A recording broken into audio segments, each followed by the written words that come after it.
So in this Kraken tutorial video, I'll be showing you guys how to buy Ethereum Classic, ticker symbol ETC, on Kraken. So once Kraken's opened up, I want you to go down to the home page, which I'm on right now. Actually, I'm on the Explore page. So go to the Explore page right here, or you can go to Buy Crypto, but we'll just go to Explore to make it simple. Then go to the top, and as I mentioned before, type in a ticker symbol ETC. It says Ethereum Classic at the top. Go ahead and press on that.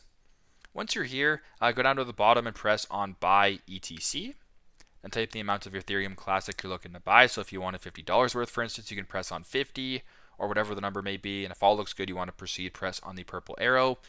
Then you can review the transaction by checking the amount of ETC you're buying, the price, the fee, and the total.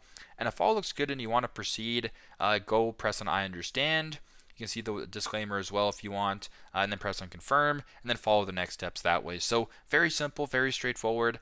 This is how to buy Ethereum Classic on Kraken. Thanks again for watching, and I hope this video helps.